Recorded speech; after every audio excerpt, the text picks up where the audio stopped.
everyone, an assistant professor at UNIST. We have 4 papers in this session.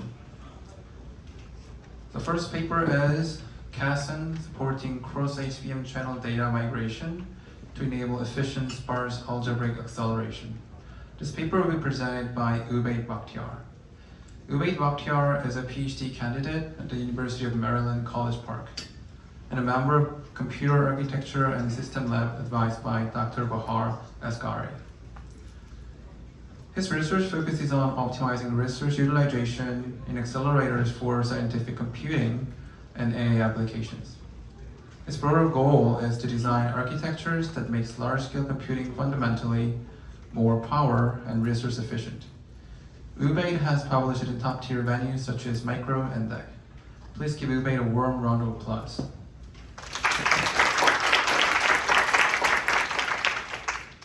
Over to you. Thank you for the kind introduction, Randy. Hello everyone, I am Ubaid Bakhtiar and I'm going to present our work Chasoň supporting cross-HBM channel data migration to enable efficient sparse algebraic acceleration. This work has been done in collaboration with Amirmahdi, Namjoo and Professor Bahar Asgari at the University of Maryland, College Park. Before going into the technical details of this work, I would like to present a scenario. Let's assume 4 computer architecture researchers arrived at Incheon Airport, and their ultimate goal is to reach Lotte Hotel for Micro 2025. There also happens to be 3 buses leaving the airport at the same time. And for some reason or no reason at all 4 researchers happen to board 3 different buses. Now if you look at it, this is an inefficient use of resources and the buses are empty, or in other words, they are sparse. Thankfully, the passengers realize this inefficiency and decides to move into the same bus, resulting in better utilization of resources.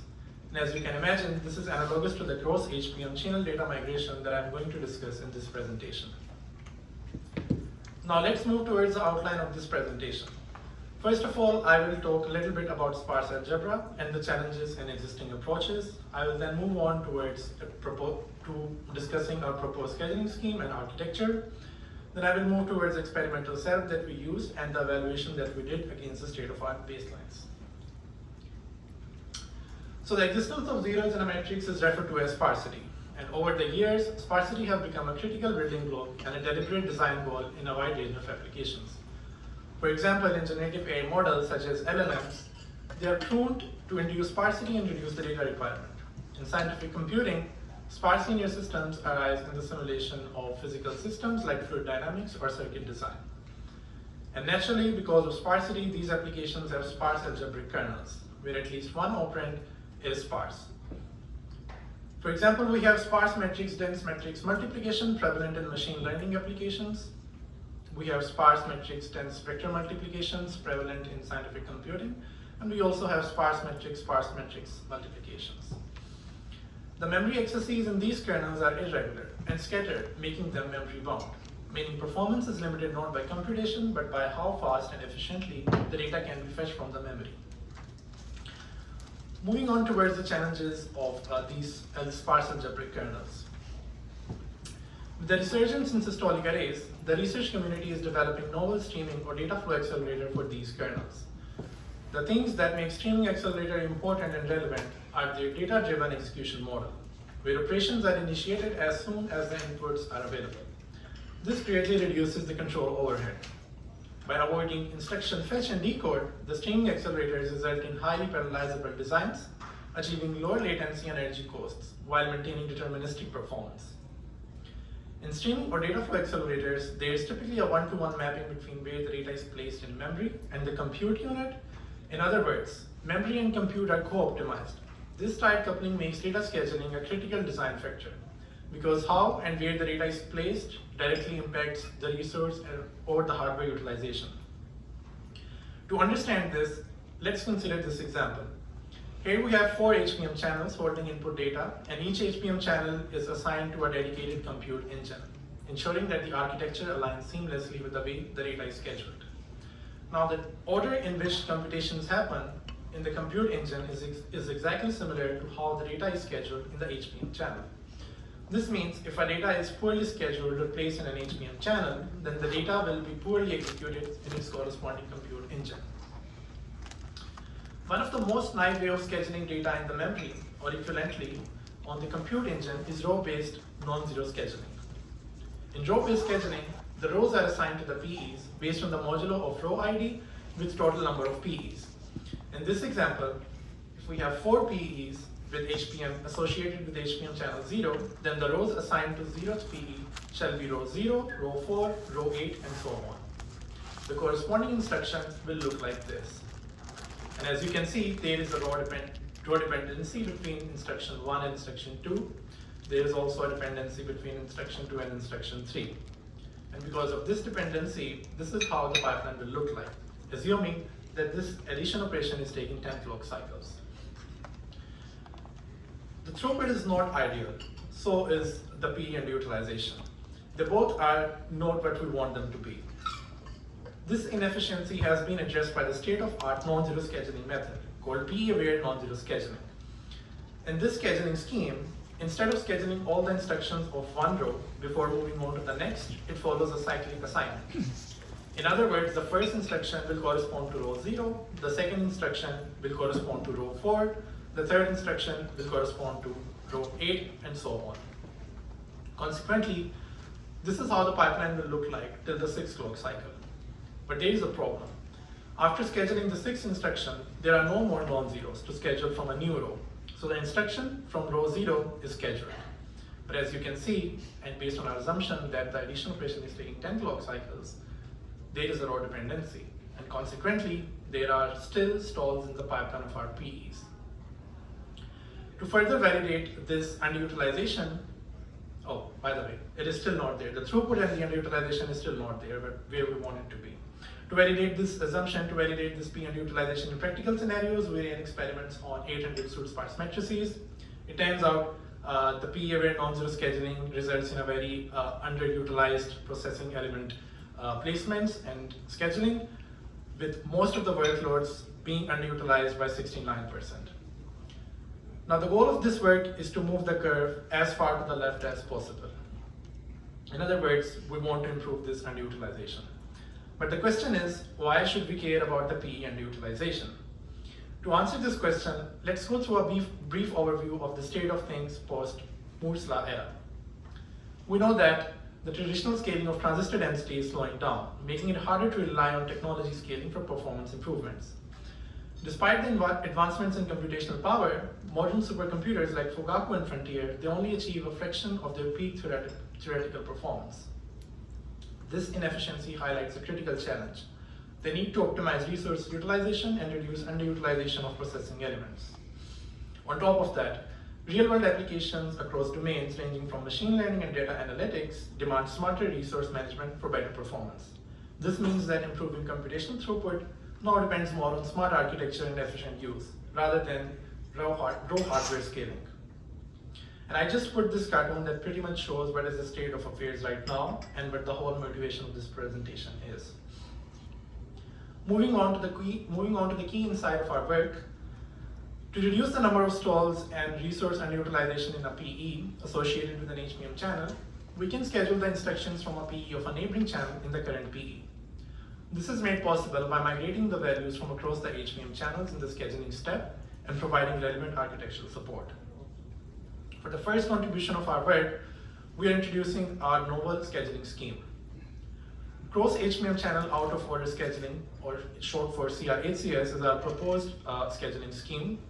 Recall that this is how the pipeline looked like with the PE-aware non-zero scheduling scheme, which still had some stalls between 6th clock cycle and the 11th clock cycle.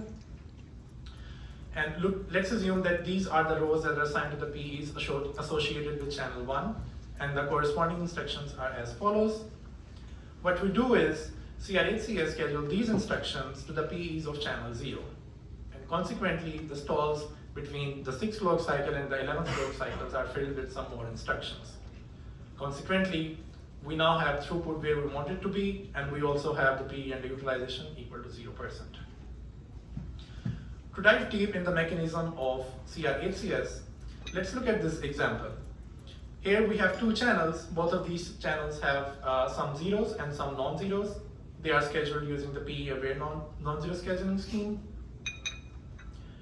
To mitigate the stalls in channel 0, we transfer the non-zero values from channel 1. And when we do that, this is how channel 0 will look like. It only has non-zero values inside it. Now, an interesting question here is that channel 1 now has more stalls than it had previously. Note that these stalls in channel 1 will be filled with non-zeros of channel 2. Similarly, the stalls in channel 2 will be filled by the non-zeros in channel 3, and the process continues. CR8CS keeps tracks of migrated data using private and PE source flags. These flags are necessary to ensure functional correctness of the architecture. For details about the data structure used and how the row dependencies are handled in the migrated data, please refer to the full paper. Moving on towards the next component of our work, the architectural support. This is the high-level overview of Chasoň.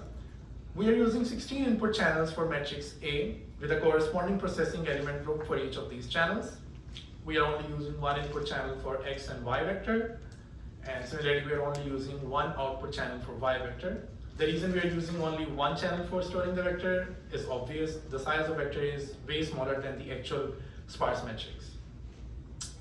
The read and write bit width of the HBM used is 512 bits, and the communication between all these modules are being enabled using FIFOs.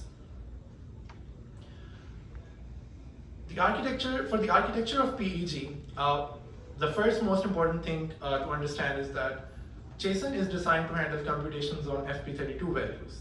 These FP32 values are compressed, and their metadata is also 32 bits. That means we can transfer 864-bit such values per data transfer from HBM. And this is the reason why we have 8 PEs in each processing element group. For storing the input vector X, we are using 4 dual-port BRAMs.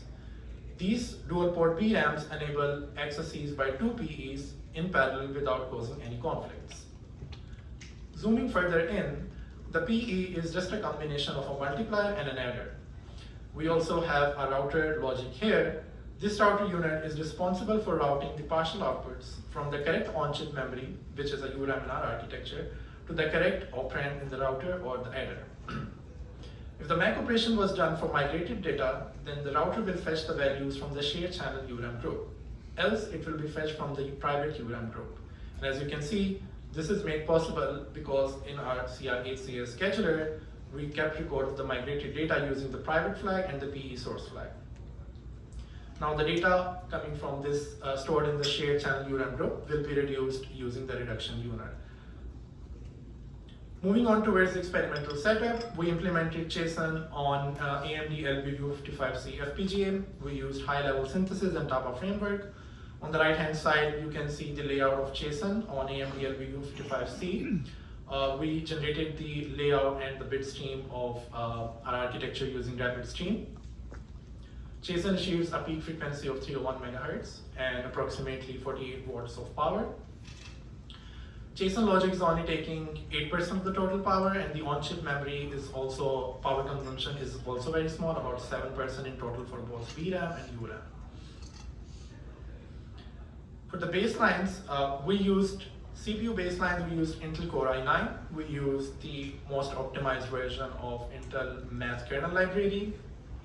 We used RTX 4090 and RTX 6000 ADA. We used Sparse library to evaluate our SPMB kernel. For the FPGA baseline, we use Serpens, which is the state-of-the-art SPMB accelerator. It also uses PA-aware non-zero scheduling. And the bit stream for Serpens is generated for AMD LBU55C. It is worth mentioning that we took care of keeping the parallelism in both of these architectures same, else the evaluation would be unfair. We used 800 matrices from Sparse metric collection. We also showed the results for 20 matrices for an in-depth analysis. These are some of those data sets. Moving on to the evaluation, the most important goal of our work was to improve the resource underutilization.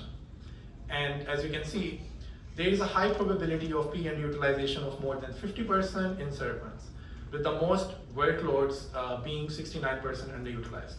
We were able to reduce this high underutilization rate to less than 50%, with most of the workloads only exhibiting 31% of underutilization. Now to see what is the advantage of improving this resource underutilization, we compared the latency and throughput of Chasoň against Serpents. As you can see, Chasoň is achieving 7 times speed up over Serpents, both for suit sparse matrices and snap matrices. One of the main reasons of speed up is the data movement reduction between HBM and processing element groups. Or in other words, few provocations of processing element groups are required to do the same amount of computation that Serpents is doing. We also compared our architecture against Intel Core i9 and NVIDIA baselines. As you can see, both in terms of latency and energy efficiency, we are way better than these baselines. In fact, Chasoň is exhibiting 48.7 watt power, and this power is pretty smaller than the other baseline power consumptions, which makes Chasoň also relevant in the power constrained environments. For the resource consumption, Chasoň is using 18 megabytes on-chip memory to store partial outputs compared to 13.5 megabyte in Serpents. Both Chasoň and Serpents uses 2.5 megabyte on-chip memory to store input vector X. And if you notice, Chasoň is achieving slightly more LUTs and flip-flops in its design. This additional resources are consumed because we have an additional routing logic, we have an additional arbitration logic in Chasoň, which is absent in Serpents. But this additional consumption is justified by the high performance gains achieved over Serpents. Moving on towards the conclusion. Sparsity is a prevalent topic in scientific computing as well as generative AI models. HBMs are being employed widely to mitigate the memory bottlenecks of sparse kernels. But it comes with a cost. And existing sparse kernel accelerators, they fail to fully utilize the resources available. Our novel scheduling scheme CR8CS mitigate the resource underutilization by allowing cross HBM channel data migration. To support our scheduling scheme, we developed Chasoň, an FPGA-based SPMV accelerator. And our evaluation showed that we were able to not only improve the resource underutilization, but also improve the performance by quite a lot. Thank you.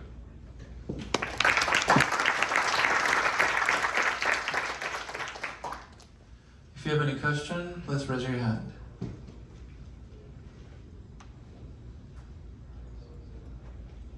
Okay, then... Here. Hi, I'm Jenna from KAIST. I have a question on the applicability of your work. I know that your target was initially sparse matrix vector multiplication, right?